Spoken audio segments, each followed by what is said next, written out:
मित्रों, क्या इलाहाबाद के रणवीर को जेल जाना पड़ेगा? क्या उन्हें सजा होने वाली है?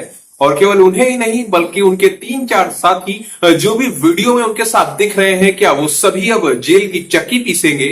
अब अभी के लिए संभावनाएं तो यही लग रही हैं कि इन सब की जेल यात्रा जरूर हो जाएगी। मतलब हुआ यह है कि समय रैना नाम का एक व्यक्ति यूट्यूब पर इंडियाज गॉट लेटेंट नाम से अपना एक तथाकथित कॉमेडी शो चलाता है।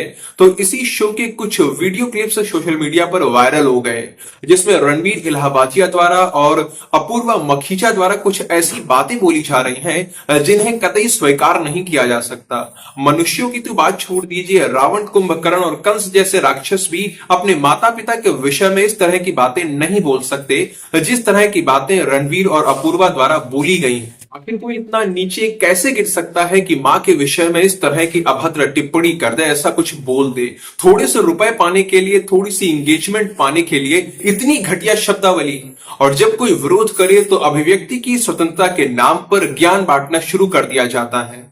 इस देश में अभिव्यक्ति की स्वतंत्रता के नाम पर ऐसी ऐसी बातें चल रही हैं जो नहीं चलनी चाहिए थी। देश के भविष्य को भटकाने कर उसे समाप्त करने का षड्यंत्र किया जा रहा है। अरे संविधान उठाकर पढ़ो। संविधान के भाग 3 में अनुच्छेद 12 से 35 के बीच में जितनी भी स्वतंत्रताएं दी गई हैं वो सभी सीमित हैं, सबके साथ एक्सेप्शन लगे हुए हैं। और बल्कि यहाँ पर बात केवल रणवीर की ही नहीं है, बॉलीवुड से लेकर कई बड़े बड़े प्रतिष्ठित कॉमेडी शो तक इसी चीज में लगे हुए हैं। यहाँ तक कि कई बड़े बड़े सिंगर भी अपने गानों में इसी तरह की असभ्य शब्दावली का प्रयोग करते हैं। OMG 2 जैसी फिल्में बन रही हैं जो कि भगवान का नाम लेकर बच्चों का भविष्य खत्म कर रही हैं। तो वहीं बॉलीवुड की अधिकतर मूवीज में कॉमेडी के नाम पर बस डबल मीनिंग शब्दों का ही प्रयोग किया जाता है। रणवीर, समय और अपूर्वा जैसे लोग खुद को कूल दिखाने और पाश्चात्य अंधानुगमन के चक्कर में ये चाहते हैं कि ये भारतवर्ष है और हमारी संस्कृति माता पिता का सम्मान करना सिखाती है। लेकिन इन सबके अंदर वासना इतनी ज्यादा भरी हुई है कि मर्यादाओं को तोड़कर नग्न अवस्था में नृत्य कर रही है। यहां तक कि मां को भी नहीं छोड़ रहे हैं ये लोग। अरे कॉमेडी का वास्तविक रूप होता है सिचुएशनल कॉमेडी, परिस्थिति जन्य हास। लेकिन सिचुएशनल कॉमेडी करना सबके बस की बात नहीं होती है, इसके लिए बहुत परिश्रम करना पड़ता है। यही कारण है कि आज हेरा फेरी और धमाल जैसी फिल्में नहीं बनती हैं, क्योंकि अब उस तरह की स्क्रिप्ट लिखना सबके बस की बात नहीं बची है। आप तारक मेहता का उल्टा चश्मा उठाकर देख लीजिए, पूरा का पूरा शो सिचुएशनल कॉमेडी से भरा हुआ है। पर अब ये सब धीरे धीरे खत्म होता जा रहा है। कॉमेडी के नाम पर बस गाली गलौज और डबल मीनिंग शब्द ही बचे हुए हैं। यही काम रोस्टिंग करने वाले भी कर रहे हैं, और रोस्टिंग का मतलब भी बस अभद्र शब्दावली का प्रयोग करके लोगों की इंगेजमेंट पाना ही बचा है।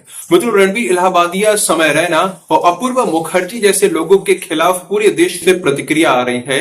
महाराष्ट्र के मुख्यमंत्री देवेंद्र फडणवीस ने इसी विषय पर कहा, किसी को अभिव्यक्ति की स्वतंत्रता है, लेकिन हमारी स्वतंत्रता तब समाप्त हो जाती है जब हम दूसरों की स्वतंत्रता का अतिक्रमण करने लगते हैं। हमारे समाज में कुछ नियम बनाए गए हैं, अगर कोई उनका उल्लंघन करता है तो ये बिल्कुल गलत है। तो वहीं उद्धव ठाकरे की शिवसेना से सांसद प्रियंका चतुर्वेदी ने इस मुद्दे को संसद तक ले जाने की बात कही है।